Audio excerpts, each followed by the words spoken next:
भोगनी है, तो वो एक प्रकार से सुख के समय अपने को सुखी समझता है और दुख के समय अपने को दुखी समझता है। तो वहां तो सुख और सुख दोनों ही समान है। उसके अंतःकरण के बीच के मां समझो कि दोनों का दर्जा समान है।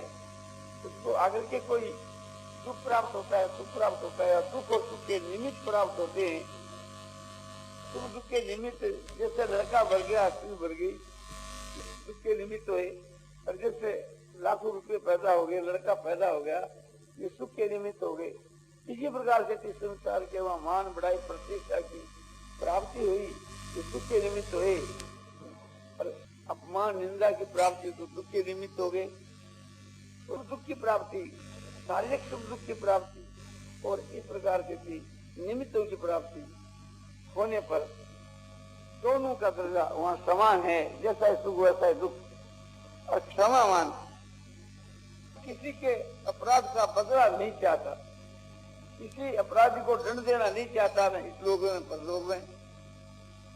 और संतुष्ट है सततं योगी, संतुष्ट सततं योगी यतात्मा दृढ़ निश्चय।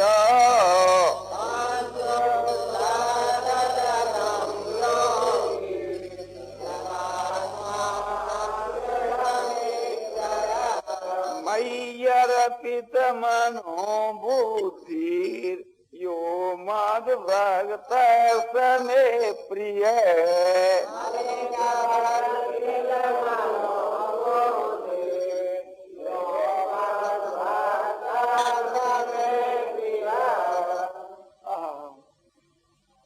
वे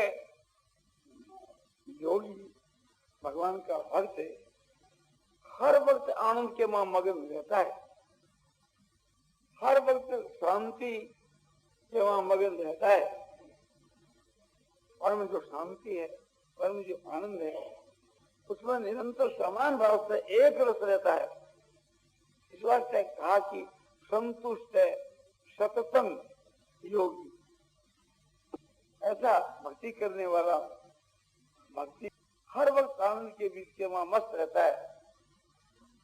यथात्मा, और कैसा है वह कि मन जिसके बस में है, जिसकी स्थिर है, उसका मन जो है वो बस में रहता है और बुद्धि उसकी असल और स्थिर रहती है।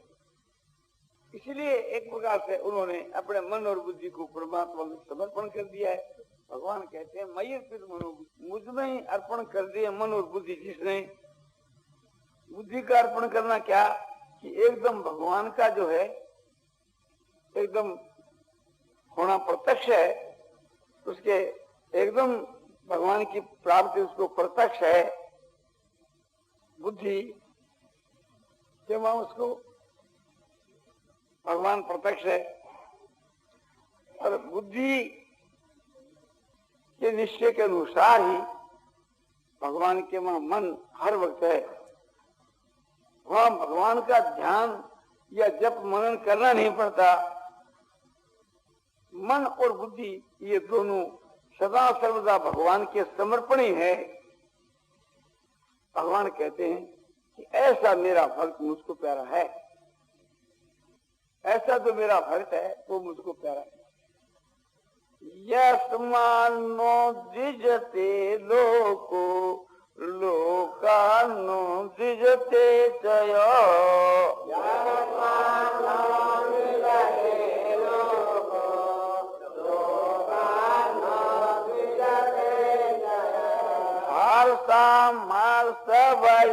हर्षामर्षभयोद्वेगैर् मुक्तो यः सच मे प्रिय।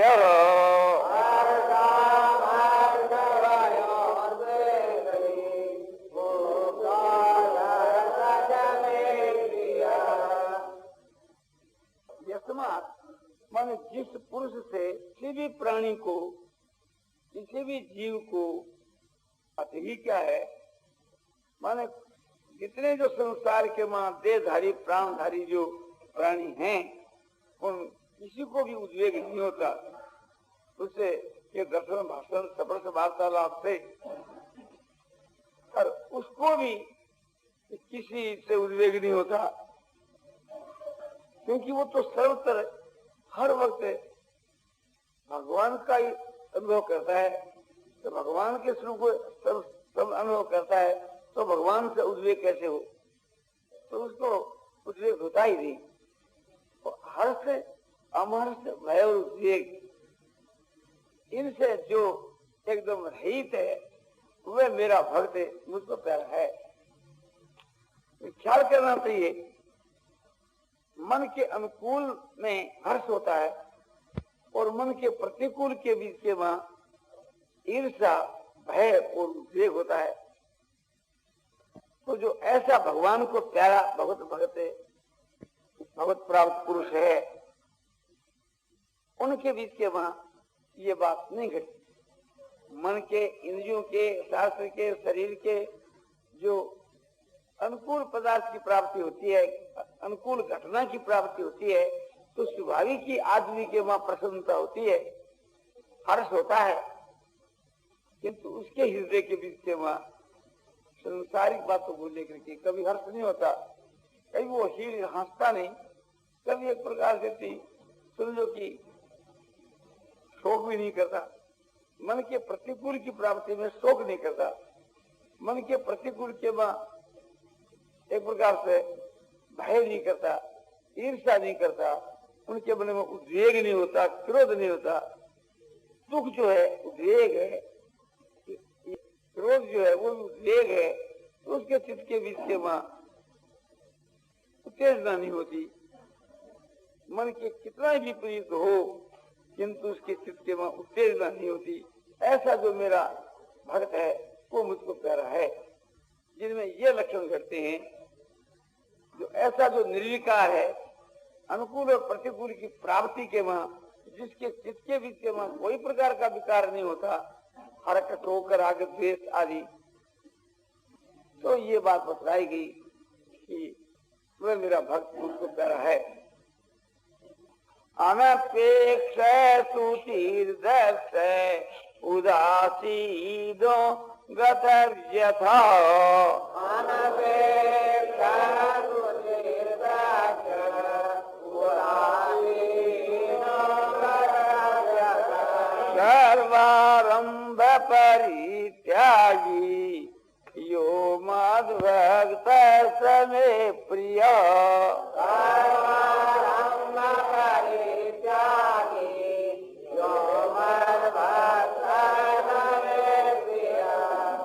अनपेक्ष, जिसके हृदय के बीच के वहां कोई बात की परवाह नहीं, इच्छा नहीं, संपूर्ण इच्छाओं से रहित, इच्छा, कामना, वासना, तृष्णा जिनके अनेक भेद है, उनके हृदय के बीच के वहां ये सब लेस मात्र भी नहीं।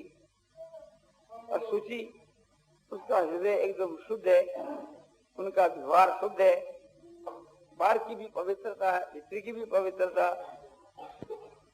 सदाचार और सोचाचार से जिसकी बाहर की पवित्रता हो गई है और भीतर के दुर्गुण और दुराचारों से रहित होने के कारण से अंतःकरण जिनका पवित्र हो गया है।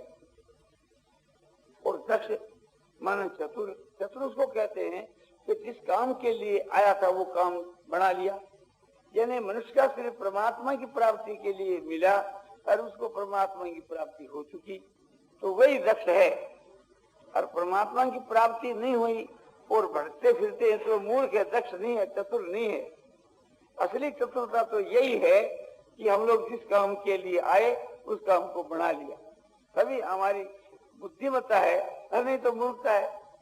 तो महात्मा जो पुरुष है उसको तो परमात्मा की प्राप्ति है ही, इस वास्ते वो दक्ष है, बुद्धिमान है, उदासीन। एक प्रकार से थी जो कुछ हो रहा है वो उदासीन की मां बख्शित है, उदासीन ही है, पक्षपात से रहित है। कोई आपसे के मां कोई झगड़ा करे तो वो किसी की भी पक्ष नहीं लेता, किसी से भी संबंध नहीं रखता, और उसके चित्त के बीच के वहां कोई प्रकार की व्यथा होती नहीं। दुख होता ही नहीं। चिंता शोक भय आदि से वो एकदम रहित है और उसके द्वारा कोई प्रकार की क्रिया जो होती है वो एक प्रकार से प्रारब्ध भोग के लिए स्वाभाविक की न्याययुक्त क्रिया हो जाती है। वो अपनी तरफ से कुछ करता नहीं, सर्वारंभ परित्यागी है, माने क्रिया मात्र का त्यागी है। उससे जो कुछ अपने आप से न्याय युक्त शास्त्र के अनुसार और अवश्य प्राप्त के अनुसार भोग होता रहता है न्याय युक्त। और समझो कि जो उसके द्वारा जो कर्म होते हैं वे भी एक वे कर्म होते हैं कि जो उनके द्वारा दूसरों के प्राप्त की पूर्ति होनी है। उनको अपने आप लिए कुछ नहीं और स्वेच्छा प्राप्त के भोग के लिए भी उनके द्वारा क्रिया हो जाती है। वो क्रिया न्यायुक्त होती है, शास्त्र के अनुकूल होती है। उसके बाद शास्त्र के विरुद्ध कोई आचरण में देखने में नहीं आता। ऐसा भक्तिमान, ऐसा मेरा भक्त है, मुझको प्यारा है। भगवान कहते हैं ऐसा जो मेरा भक्त है मुझको प्यारा है। तो ये भगवत को प्राप्त होने के बाद के लक्षण है। जब परमात्मा को मनुष्य प्राप्त हो जाता है तो उनकी ऐसी स्थिति हो जाती है, यो नरिष्यति न द्वेषति न शोचति न कांक्षति।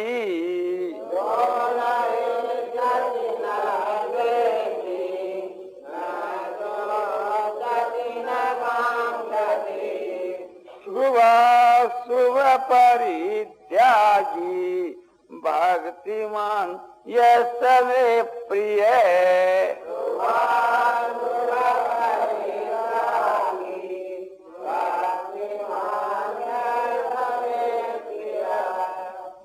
जो निष्ठति अपने मन के अनुकूल में हर्ष होता है। मन के अनुकूल की प्राप्ति के बीच के मां और मन के अनुकूल पदार्थों के नाश के मां, यानी ये समझता है कि ये चीज हमारे मन के अनुकूल है और वह चीज की जो प्राप्ति होती है तो प्रसन्नता होती है। और अपने मन के विपरीत का जब नाश हो जाता है, मन के विरुद्ध कोई चीज है उसका विनाश हो जाता है तो उसमें भी अपने प्रसन्नता होती है। तो बतलाया जाता है कि उसके मन के विपरीत का विनाश होने में और मन के अनुकूल की प्राप्ति के वहां दोनों प्रकार से ही जो हर्ष का विषय है, किंतु उसे का हर्ष तो नहीं होता, उसको हर्ष नहीं होता। और न द्वेषी, जो मन के विपरीत कोई घटना होती है, कोई चीज की प्राप्ति हो जाती है तो उसमें द्वेष बुद्धि होती है, उसमें बैर बुद्धि हो जाती है। जो मन के विपरीत कोई घटना या कोई पदार्थ या कोई मनुष्य आचरण करता है किंतु उसका द्वेष नहीं होता। उसके मन के कितना ही कोई विपरीत करें द्वेष भाव होता ही नहीं। और न सोचती, जो प्यारी से प्यारी वस्तु का अभाव हो जावे, नाश हो जावे, तभी शोक नहीं करता। और विपरीत की प्राप्ति हो जावे तभी शोक नहीं करता। मन के कितना ही विपरीत आकर के प्राप्त हो जाओ तो शोक नहीं करता। और मन के अनुकूल जो है, स्त्री है, पुत्र धन है, इनका विनाश हो जावे तो भी वो शोक नहीं करता। उसके शोक का कोई विषय होता ही नहीं, यानी उसको कभी किसी भी हालत में, किसी भी समय के बीच में, किसी भी निमित्त को लेकर के कभी शोक होता ही नहीं। और न आकांक्षा, चीज की आवश्यकता पड़ने पर आवश्यक पदार्थ की भी उसको इच्छा नहीं होती, आकांक्षा नहीं होती। कोई भी चीज के लिए उसकी इच्छा, आकांक्षा, कामना, ये कोई प्रकार से जितने जो कामना के भेद हैं ये उसके वहां होते ही नहीं। क्योंकि अभाव के बीच के वहां तो स्वाभाविक ही माने कामना हो जाया करती है।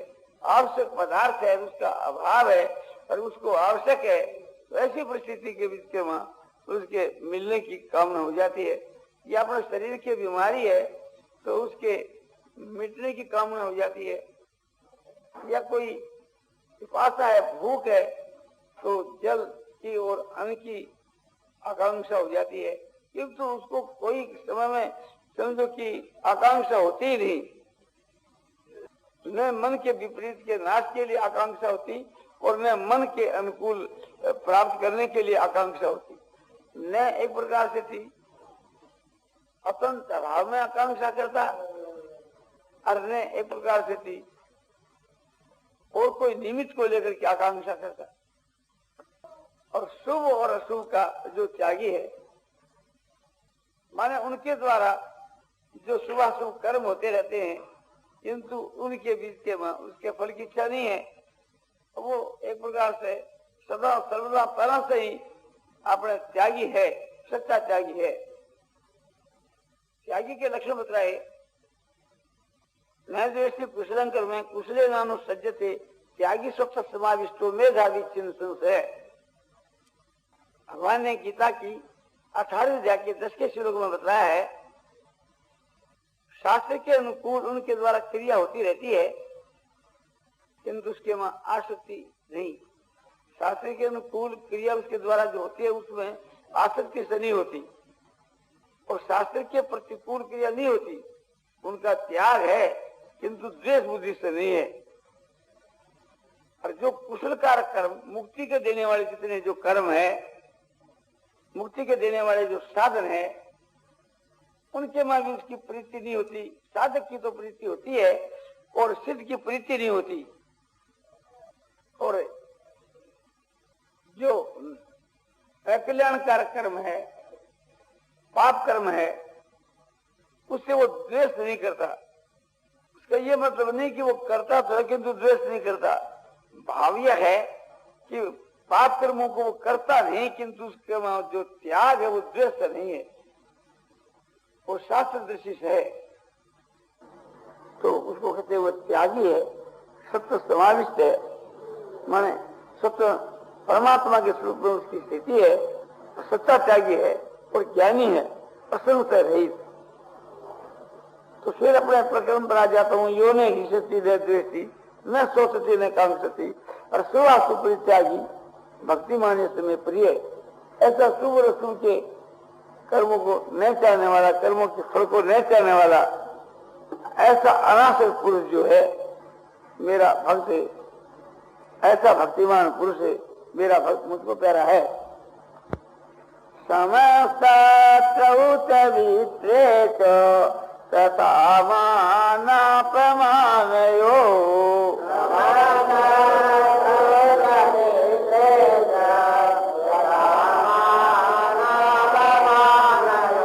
शीतोष्ण सुख दुखेषु समय संग विवर्जित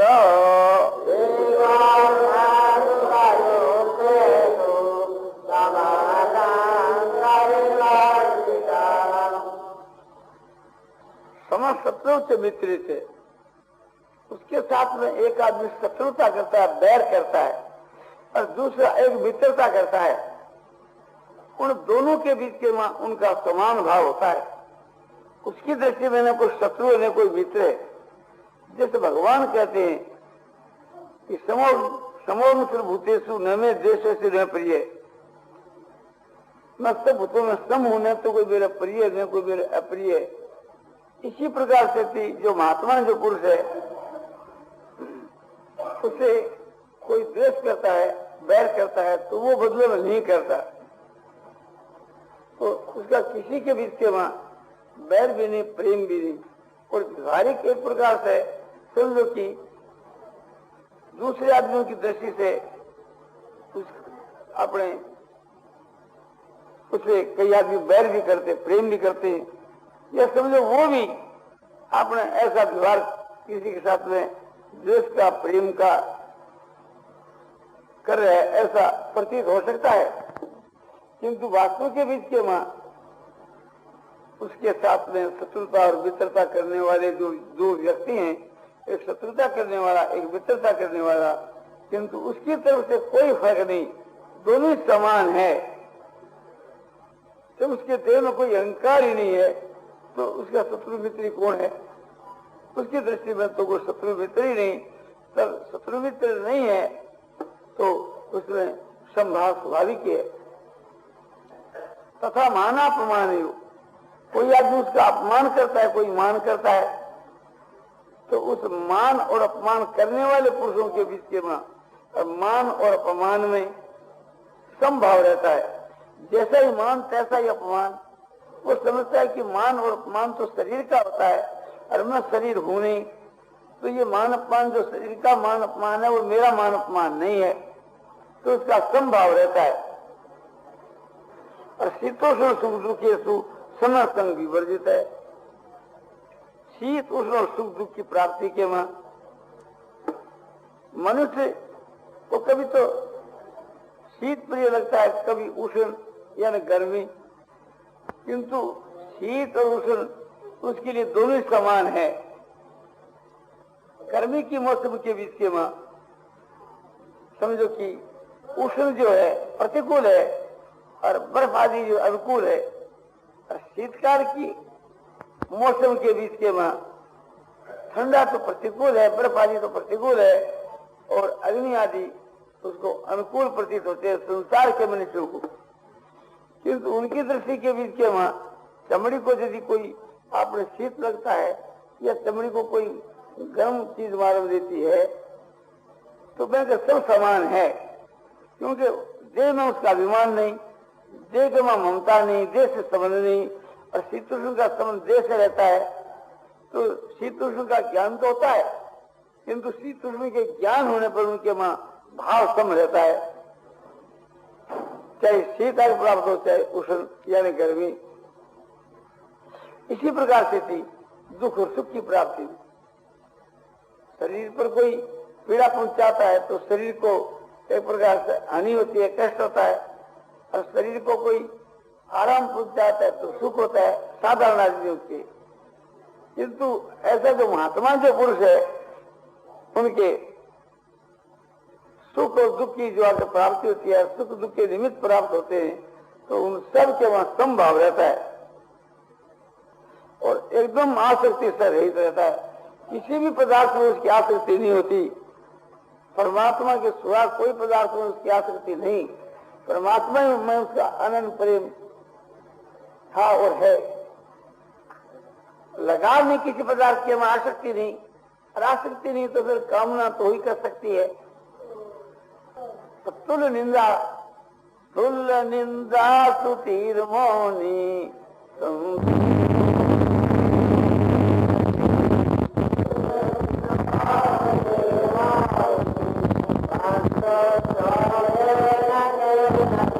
अनिकेत तीर भक्तिमान में प्रियो न रहो। अनिकेत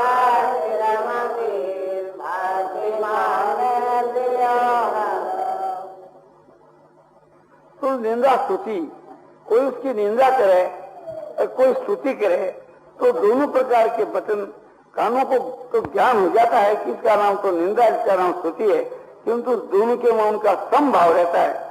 निंदा स्तुति करने वाले में और निंदा स्तुति जो शब्द इनके में, जैसी उसको स्तुति जैसी निंदा दोनों समान ही प्रतीत होते हैं, और साधारण आदमियों का ऐसा नहीं होता।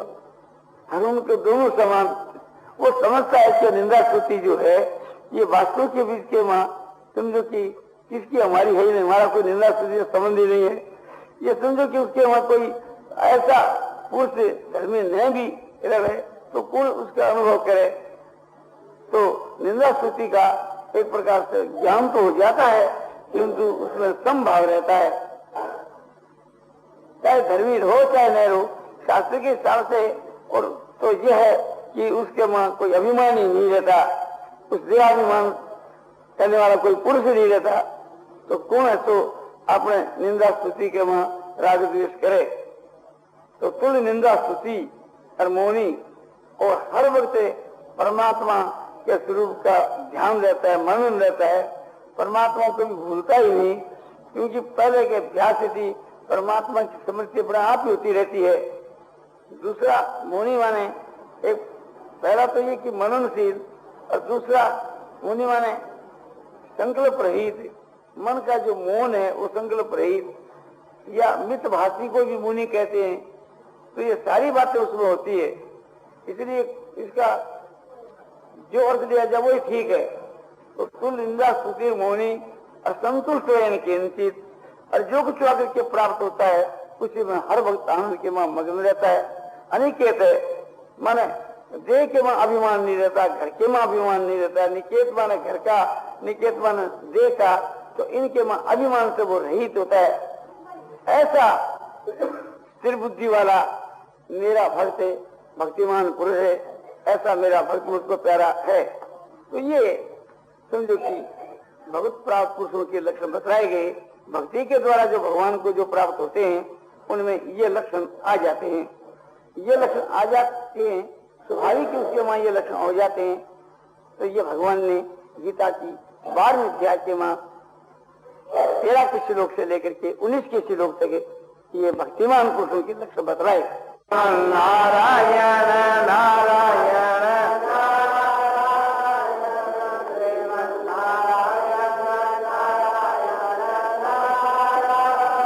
आनंदमय आनंदमय आनंदमय पूर्णानंद पारानंद शांतानंद घनानंद अचलानंद ध्रुवानंद नित्यानंद बोधस्वरूपानंद ज्ञानस्वरूपानंद आनंदी आनंद आनंदी शांति शांति शांति।